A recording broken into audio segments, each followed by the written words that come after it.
a tiempo, Jorge, de explayar explicándonos esta interesante sesión. Pues para empezar, buenos días a todos y todas y gracias por estar conectados en esta interesante sesión. Primero que todo, les animo a dejar sus preguntas o comentarios en el chat para discutirlas al final de la sesión. Hoy está con nosotros el doctor Jorge Salmerón, neuroradiólogo experto en oído, que actualmente trabaja en el Instituto Guirado y nos va a hablar sobre disgenesias de la cadena osicular, anomalías de la platina del estribo y variantes anatómicas en la hipoacusia de transmisión. Bienvenido, doctor Salmerón. Adelante. Buenos días. Entre las causas más frecuentes de hipoacusia de transmisión tenemos las otitis medias crónicas supuradas, colestematosas o no, con disyunción de la cadena osicular, que sería un hallazgo bastante frecuente, ¿no? Luego tenemos casos de timpanoesclerosis en el contexto de una otitis media crónica seroadhesiva, la autoesclerosis, síndrome minor, que es la tercera ventana, faciales timpánicos dehiscentes, que veremos algún caso, anomalías vasculares. Y luego el tema que nos ocupa, que son todas estas anomalías de la cadena, de la platina y otras variaciones anatómicas que pueden conllevar una hipoacusia de transmisión, que en este caso suele ser una hipoacusia no progresiva.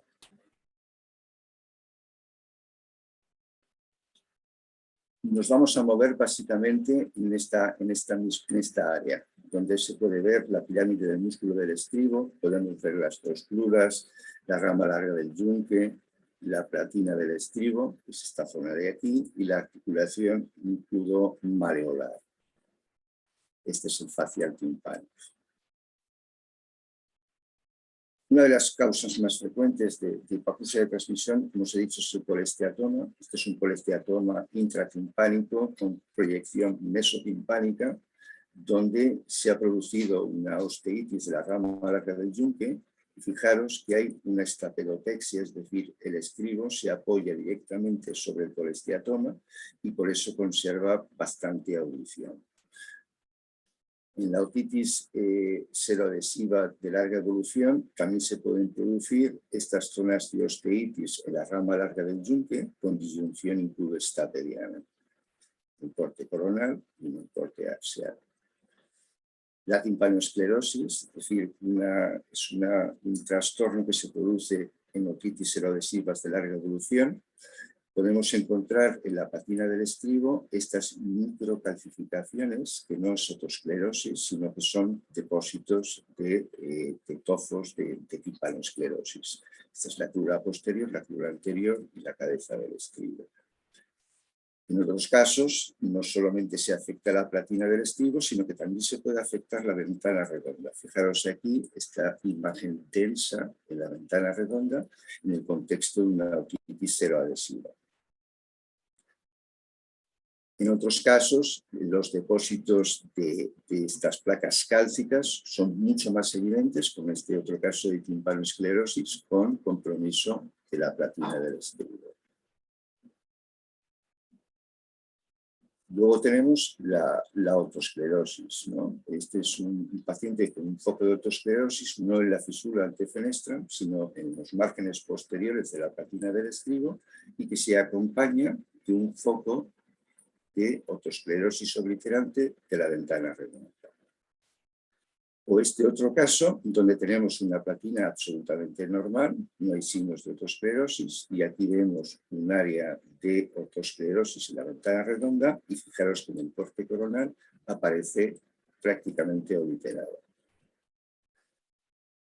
Este es otro caso, un paciente con hipoacusia de transmisión que tiene un antecedente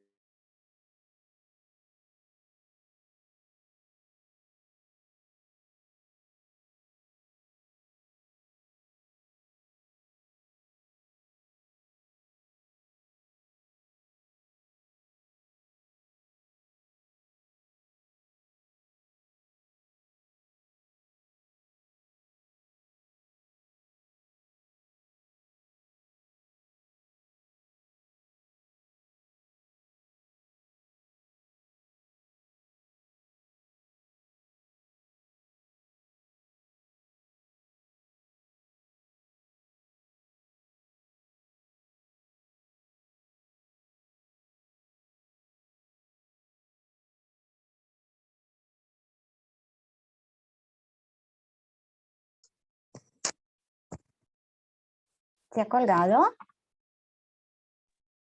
Parece que sí. Sí, se ha ido. Ha perdido la conexión el doctor. A ver si lo Vale, recupera. vale. Es que yo pensaba que yo me había quedado sin, no, o sea que, No, vale. es O sea él. que, Espera, vale, vale, vale. Lo siento. Nada, adelante cuando quieras. A Jorge. ver, este paciente lo que quería mostraros es la coexistencia de una timpanoesclerosis añadida a la otosclerosis. Fijaros, estos tofos cálcicos tan característicos de la timpanoesclerosis que lo que hacen es fijar las cabezas osiculares, ¿vale? Y luego está el tema apasionante de la tercera ventana, que hay varias terceras ventanas. La más frecuente es la dehiscencia del canal semicircular superior. En este caso tenemos una dehiscencia bilateral. Hay otras terceras ventanas, ¿no? Otra de las terceras ventanas es, en este caso, es un paciente con una artroscopiosis avanzada, con una artrosclerosis avanzada, y tenemos una dehiscencia de la porción laberíntica del facial con la espira media, ¿vale? Esta es otra tercera ventana. Es un hallazgo que es bilateral, ¿de acuerdo? Y en este otro paciente tenemos otra dehiscencia, la tercera ventana, entre la porción laberíntica y la espira media. Hay una tercera ventana que está descrita, que es la dehiscencia del canal carotidio sobre la espira basal. Yo he visto alguna, pero no sabía que eso daba hipoacusia de transmisión. Lo vi hace muchos años, en la época analógica, y no he sido capaz de encontrarlo entre las radiografías que conservo. Esto es para mostraros la dificultad de las terceras ventanas. Es un paciente con una artrosclerosis y tenemos una hipoacusia de transmisión con un gap, con pérdida en graves. Esto es la típica de la tercera ventana. Es una hipoacusia de transmisión con un gap en graves, y lo característico es esta hiperacusia en las frecuencias más altas, ¿no? Pero no siempre es así. Es decir, a veces buscamos otosclerosis y encontramos tercera ventana. Luego, la tercera ventana, como os he dicho, en algunos casos se comporta desde el punto de vista vestibular como un hidrops avanzado, es decir, tienen un nistagmus vertical rotatorio que se desencadena con el ruido, es decir, tiene una autotofonía, tiene una argeacusia. Bueno, esto es un tema apasionante. Luego tenemos variaciones como esta, ¿no? La arteria estapedial, tenemos una crura, otra crura. Esta crura no tiene una morfología normal, entonces vemos que del canal carotidio sale una estructura tubular que asciende por el promontorio, se coloca entre las dos cruras del estribo y alcanza finalmente el facial. Fijaros que el facial entonces cambia abruptamente de calibre. Esto es bastante característico, y la prueba es buscar este es V3, este es el foramen espinoso, y en estos pacientes no existe foramen espinoso. Entonces, esta variación anatómica de una persistencia de una arteria puede conllevar una hipoacusia de transmisión. Fijaros otra variación anatómica, que es el facial timpánico normal, pero dehiscente, se apoya sobre el estribo, ¿no? Entonces, eso también puede llevar a una hipoacusia de transmisión. Y ahora entramos en el tema. Espero hacer sencillo algo que ya es sencillo, pero vamos a ver cómo lo veis. Yo utilizo esta doble oblicuidad para valorar la patina y el estribo, ¿eh? Entonces, aquí tenemos la superestructura del estribo, tenemos el proceso lenticular del yunque, la cabeza del estribo, la crura anterior, la crura posterior, la pirámide del músculo del estribo y la platina absolutamente normal. Cuando yo empecé, mis maestras separaron muy claro yunque y estribo primer arco, yunque y martillo primer arco, estribo segundo arco. En la actualidad, esta separación no está tan clara. O sea, se piensa más que la idea de que el mango del martillo y la rama larga del yunque también tienen una participación en el segundo arco. Este sería el punto de partida. ¿Qué podemos encontrar? Estribos alterados y platinas normales. Podemos encontrar platina alterada y estribo normal. Platina y estribo alterados. Alteración aislada de la rama larga del yunque o alteraciones del martillo aisladas.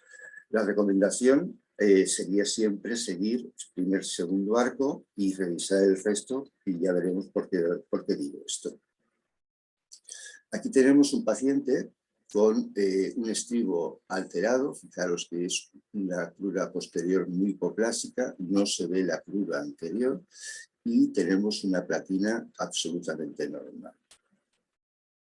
En este otro caso tenemos la platina que es muy hipoplásica. Fijaros que es menos del 50% del espesor de la longitud de la platina, con un estribo y una cadena normales.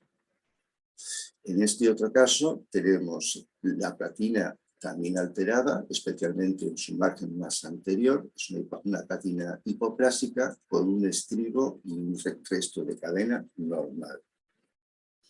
Aquí tenemos un estribo que está alterado. Fijaros, la crura anterior, la crura posterior va hacia el sinus timpánico, es decir, es un estribo mal formado y hay una agenesia de la platina del estribo. En este otro caso tenemos una platina normal y tenemos una alteración morfológica muy evidente de la rama larga del yunque y el estribo, que no se individualizan ni siquiera las crudas. En la reconstrucción con doble plano lo vemos perfectamente, ¿no? Es como una especie de amalgama entre la rama larga del yunque y el estribo con esta platina absolutamente normal. En este caso tenemos una platina mal formada, hipoplásica. Esta es la zona más normal de la platina, y tenemos un estribo derecho perfectamente configurado, normal. Este es en el plano coronal, donde vemos esta platina hipoplásica. Y en el oído izquierdo vemos una platina ausente y tenemos un estribo que prácticamente podríamos decir que es por una cruda monopodal, mal formado, confluente. Y en la visión coronal exactamente lo mismo, la ausencia de platina. En este otro paciente tenemos el oído izquierdo normal y el oído derecho, fijaros, una cruda monopodal con una platina agenésica. En este otro paciente ocurre lo mismo en el lado izquierdo. Tenemos una ausencia de platina y una cruda monopodal. Aquí lo veremos mejor. Fijaros, fijaros, fijaros. Ausencia de platina, esta cruda monopodal que se articula finalmente con la rama larga del yunque. En este otro caso tenemos una disgenesia del yunque. Se asemeja a una osteitis, pero el paciente no ha padecido otitis, no tiene ningún antecedente traumático, y entonces lo que ocurre es que falta una porción de la rama larga y no se articula. Hipoacusia de transmisión no progresiva. En este otro caso tenemos una disgenesia algo menos acentuada, pero fijaros este aspecto anormalmente filiforme y un mínimo componente de diástasis, incluso stapediana. Aquí tenemos otro paciente con una disgenesia del yunque en el plano coronal y en el plano axial, plano coronal. Aquí se ve esta disgenesia de la rama larga del yunque que no llega a contactar con el estribo. Esta es otra de las variaciones o de anomalías, que es el facial aberrante. El facial aberrante es un facial, esta es la porción mastoidea del facial, que está más adelantada, el facial discurre prácticamente por el promontorio y ocupa ocupa en su porción timpánica la fosa oval. En estos pacientes no hay platina y no hay estribo en todos los casos que yo he visto. Esto es una anomalía que requiere un cambio de actitud terapéutico. Ya, aquí tenemos un paciente con ausencia de ventana redonda. No tiene ventana redonda, no ha padecido procesos ópticos, la otoscopia es normal, entonces es una ausencia de ventana redonda. Ventana redonda inexistente.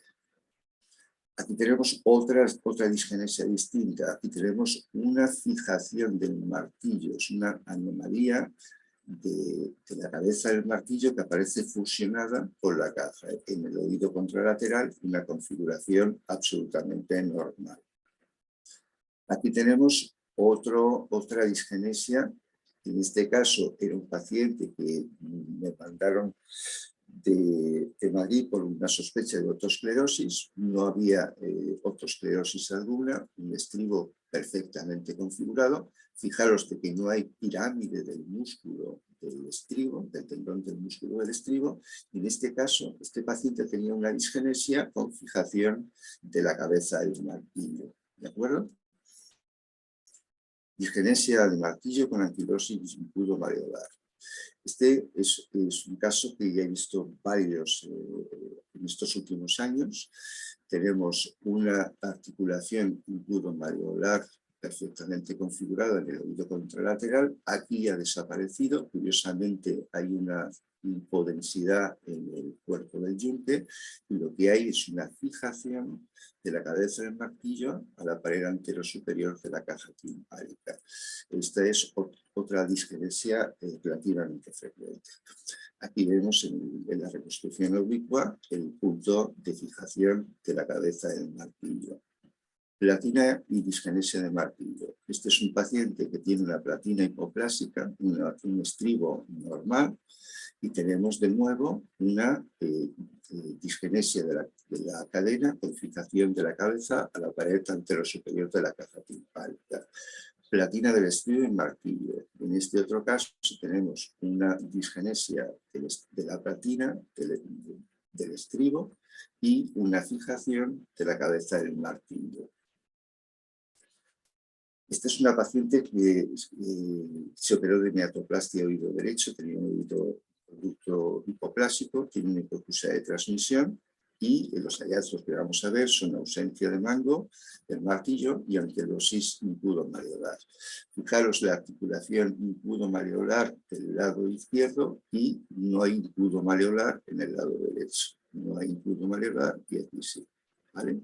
Y en la reconstrucción en el plano oblicuo coronal vemos la ausencia del mango del martillo.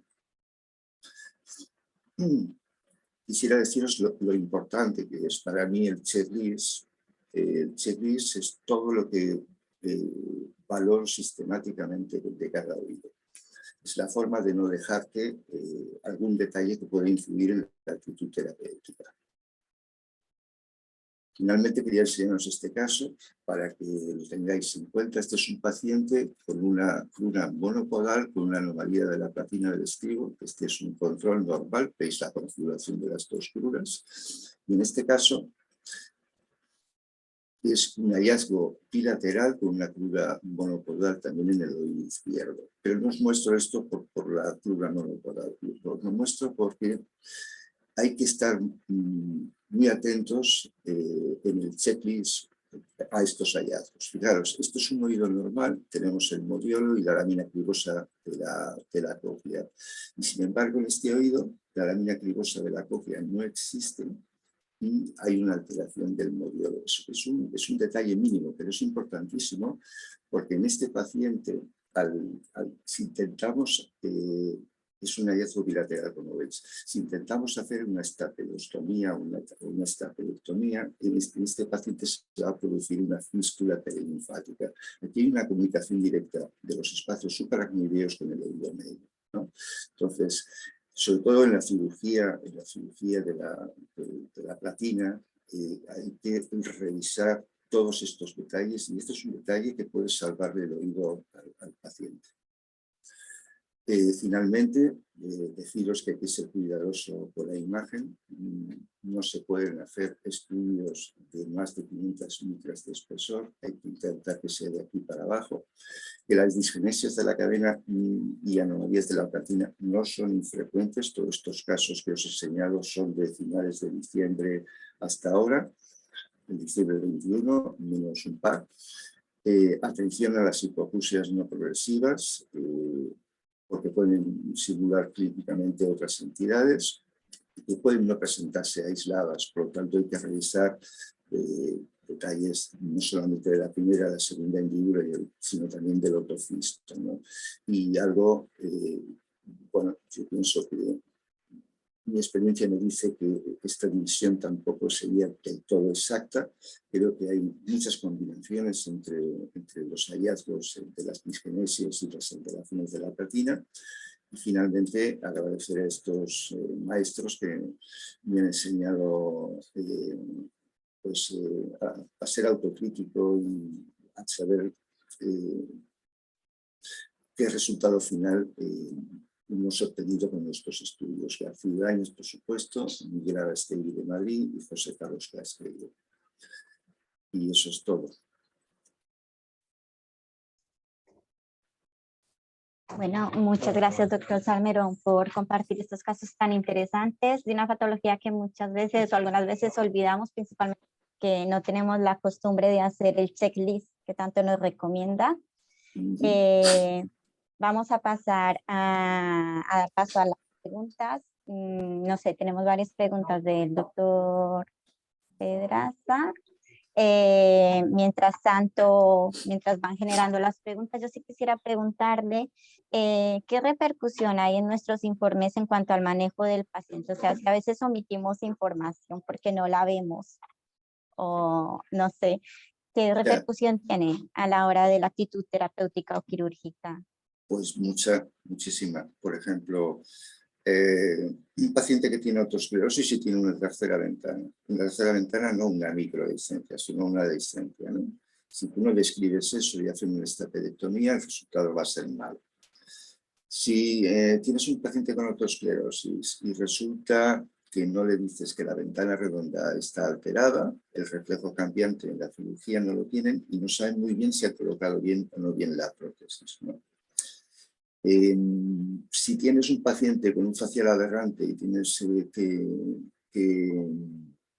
que hacer una cirugía reconstructiva para recuperar la audición y resulta que el facial lo tienes en medio, no puedes utilizar una técnica convencional, tienes que ir a una tipo Carina o Vibrant Southbridge, ¿no? Es un implante que se coloca en la ventana redonda. O sea, nuestro trabajo es increíble y cuando tienes una buena relación con ellos, con los que están aquí, hay muchísimos más, pero estos son gente que se ha molestado en decirme, pues he encontrado esto, mírate esto, ¿qué te parece? Estos son capaces de leer un TAC como nosotros, pero quiero decir que nuestro trabajo en el pasado, yo empecé el oído con la tomografía espiroidea, que yo era una cosa muy limitante, demasiado de súper especialidad, ¿no? Pero con el TAC se pudo universalizar el conocimiento. Ahora lo que tenemos que hacer es que ellos y nosotros estemos más próximos. Pero indiscutiblemente nuestros informes tienen un valor añadido a la cirugía. Muy bien, pues gracias. Pues a propósito del pasado y del presente, paso a las preguntas del doctor Pedraza, que son del presente y del futuro. A ver, te pregunta, ¿en tu experiencia sería útil que los informes radiológicos en TAC de oído tuvieran un modelo de informe estructurado con datos cuantitativos? Hola. Hola. Te repito la pregunta. No, es que te he Vale. perdido. Espera un momento. Ahora te veo. ¿Me ves? Sí. Si tiene algún sentido el informe estructurado en el oído. Con datos cuantitativos, medidas, no sé. Te vas a sorprender, pero mis técnicos miden la distancia entre la apófisis larga del yunque y el fondo de la fosa oval. Miden la altura de la fosa oval y el diámetro anteroposterior de la fosa oval. ¿Qué sentido tiene eso? Darle al otorrino la oportunidad, a priori, de saber cuán larga va a ser la prótesis, cómo va a ser la ventana redonda de amplia, si el facial está o está menos procedente dentro de la fosa oval. Yo creo que tiene bastante sentido intentar cuantificar algunos de los hallazgos. No se pueden cuantificar todos porque no hay dos huesos temporales iguales, pero acabaremos cuantificando muchas de las cosas. Interesante, gracias. Otra pregunta del doctor Pedraza. En tu experiencia, ¿el COMBI-CT o el de ascónico aporta más información que los TAC multicorte modernos?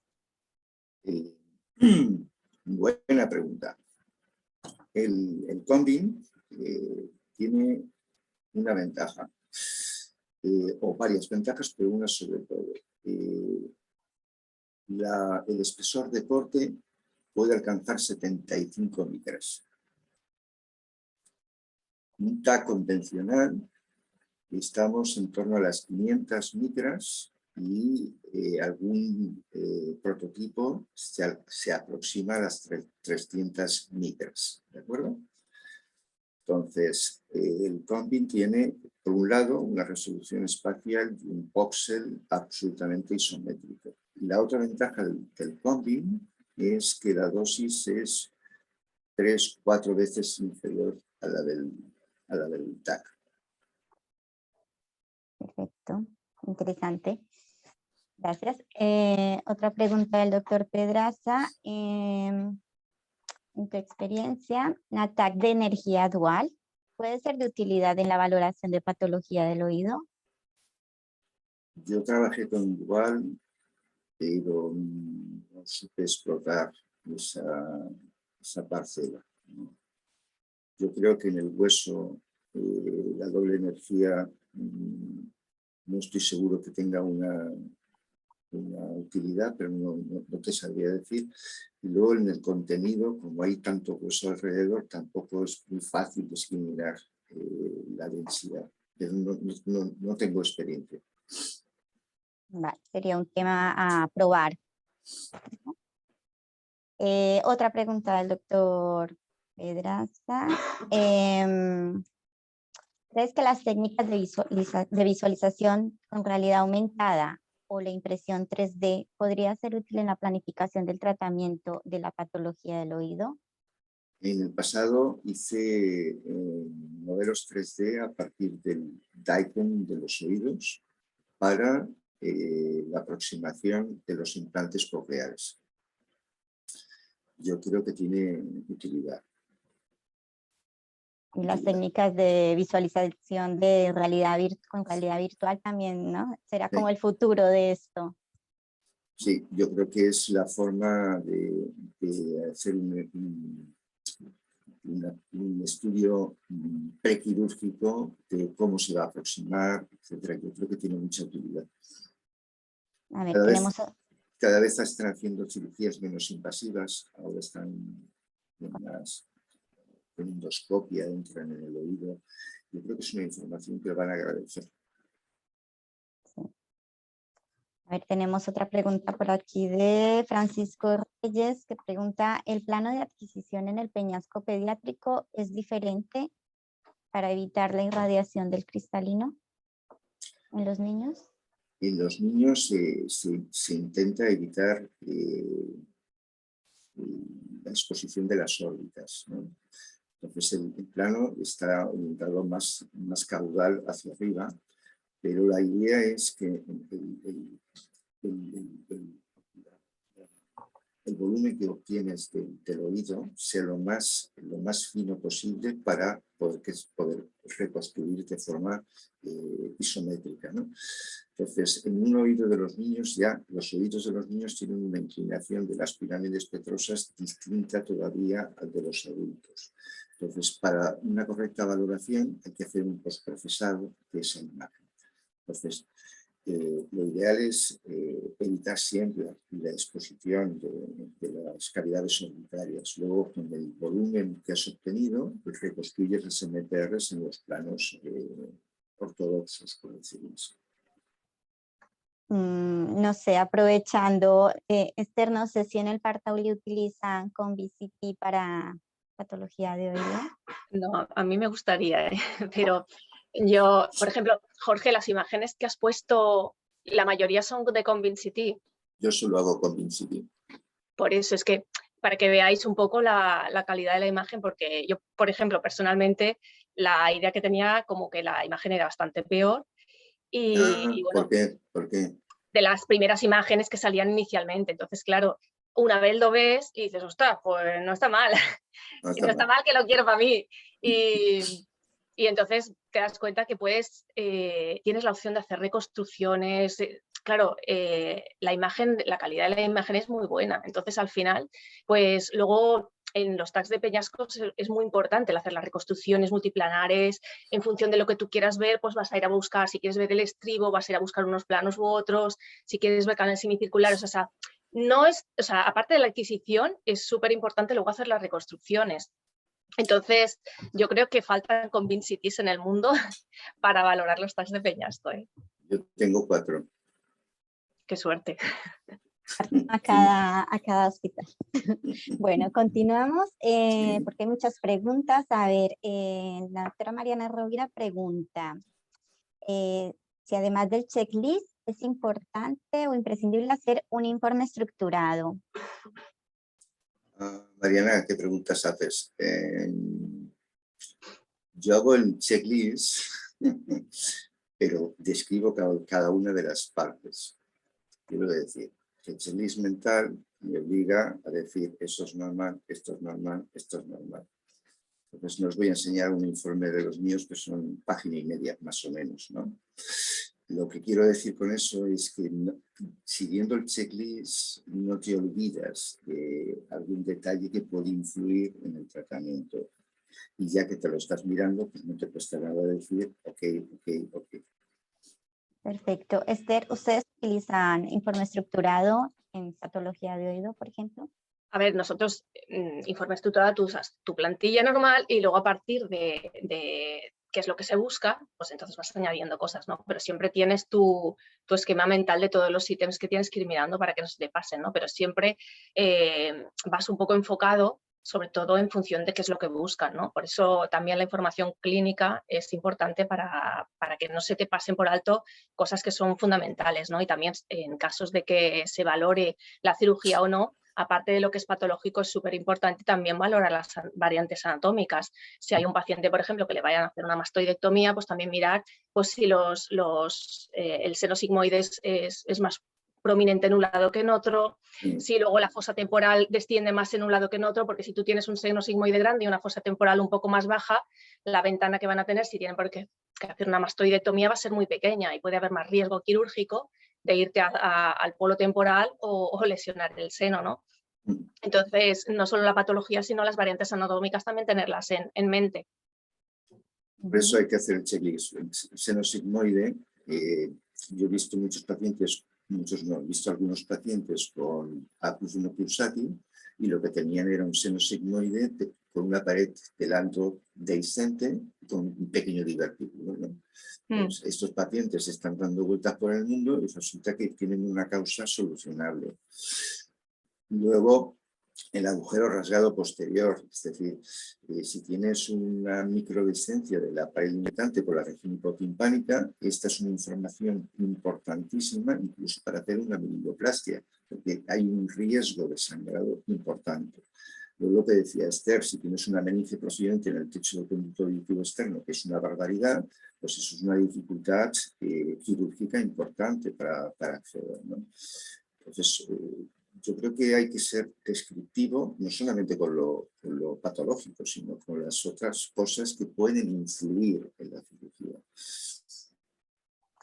Muy bien. Antes de seguir con otras preguntas, el doctor Santiago Medrano pregunta si es tan maravilloso el COMBI-CT, ¿qué desventajas tiene? ¿O qué inconvenientes? Tiene una desventaja, que la adquisición no es secuencial, quiero decir, no es corte a corte, sino que es un volumen. Y tardas 20, 22 segundos, 23, depende de la técnica que emplees, ¿no? Pero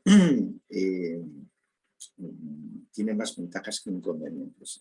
La desventaja sería el postprocesado, la desventaja sería el tiempo de adquisición y que no puedes tener algoritmo blando de momento. Ya os anticipo que va a salir, pero de momento no es posible. Hay uno de los mejores CBCTs del mundo, están en Newton. Newton es una empresa italiana. Yo tuve la suerte de poder diseñar el último prototipo, 7G. 7G es el que tiene el doctor Manuel Escobar en el Valle d'Hebron. Y luego hay otro prototipo que se llama 5G, que también es muy espectacular. Pero el 7G tiene otras ventajas añadidas.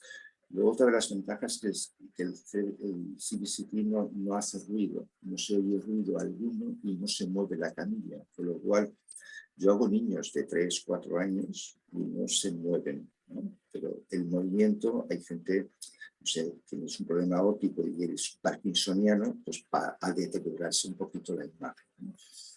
Y no creo que tenga. Luego hay una cosa, que es que no hay generador de rayos X, se conecta a la red directamente, con lo cual el gasto de energía es más bajo, pues, y la dosis ya os digo que es infinitamente más pequeña porque se trabaja con 30 miliamperios nada más. Interesante, pero yo pregunto, no sé nada de esto. ¿En precio es más costoso tener un COMBI-CT que un TAC convencional? Infinitamente más barato. Muy bien. Vale, continuamos. Pregunta a la doctora Mariana Rovira, ¿qué papel tienen los técnicos en el postproceso de este tipo de estudios? Bueno, antes nos habías Todo. comentado que medían, ¿qué más hacen? Lo hacen todo. Es decir, yo tengo la suerte de tener un equipo que lleva muchos años con nosotros, conmigo.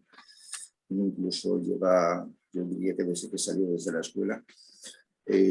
Y entonces están muy acostumbrados a la patología del oído y ya me hacen, por ejemplo, la reconstrucción específica del canal semicircular. Cuando lo ven, ellos lo ven que está extenso, ya lo reconstruyen según ese plano.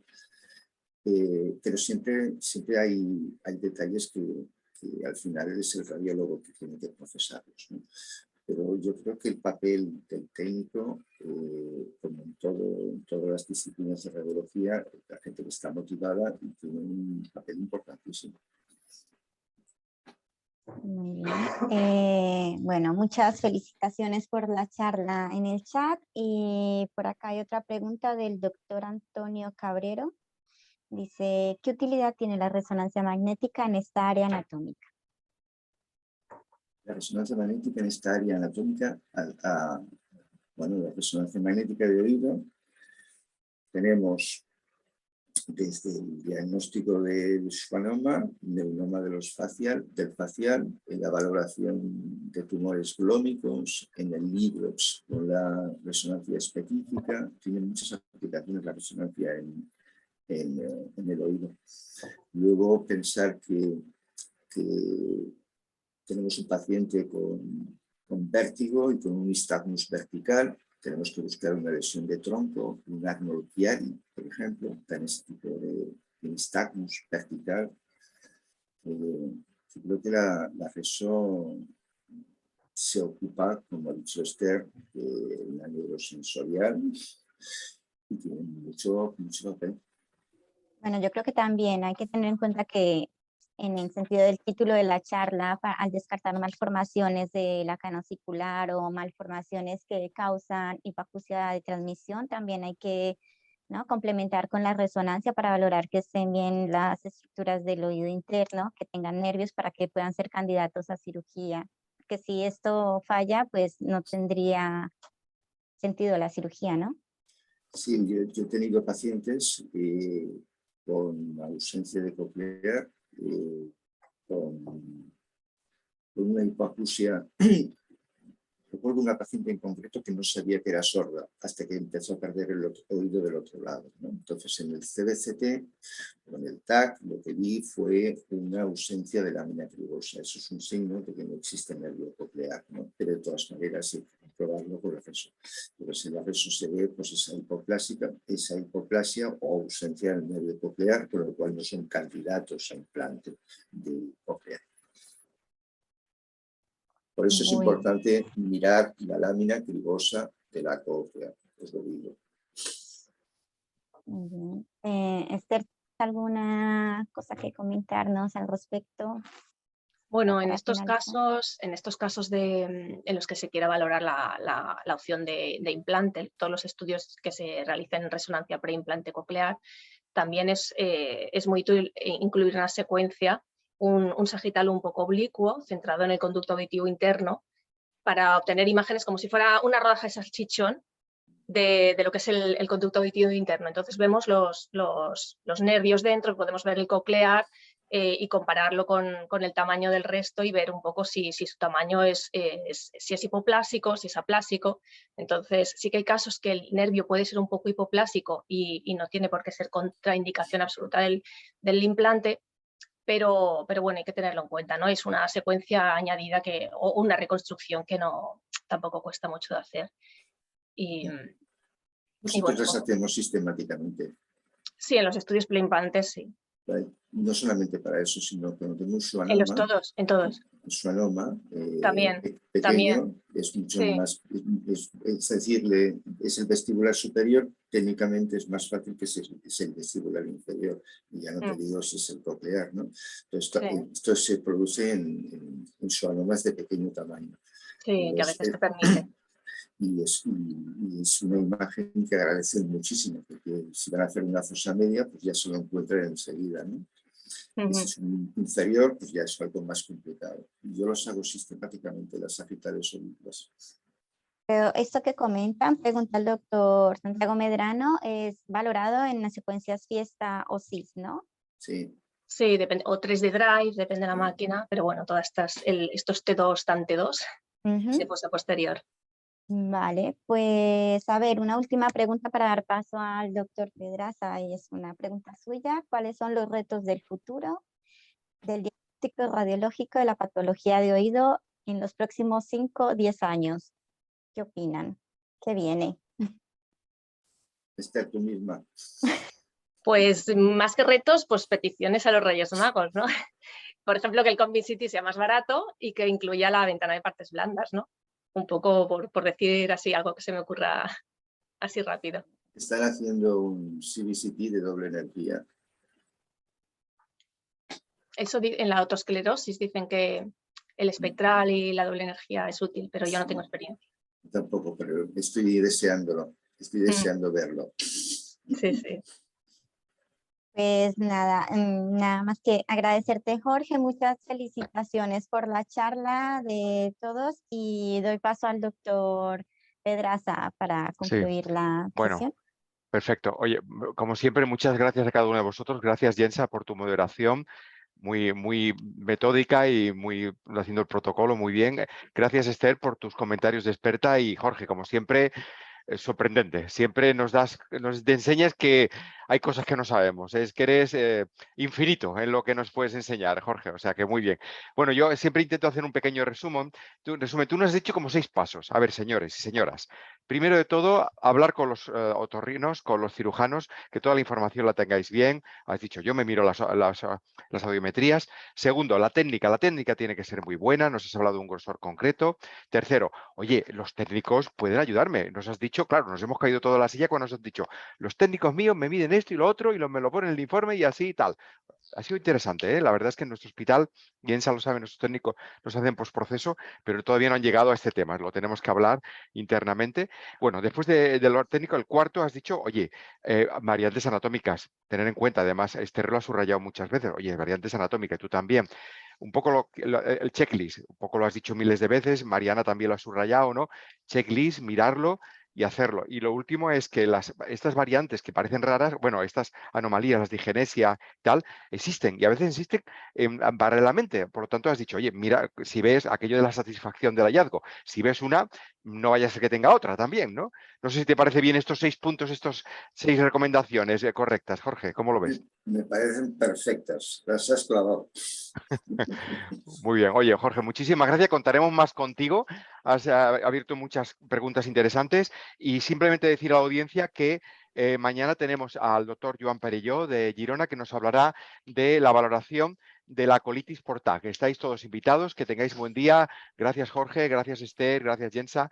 Nos vemos. Un Gracias. saludo a todos. Un abrazo. Adiós. Adiós. Adiós.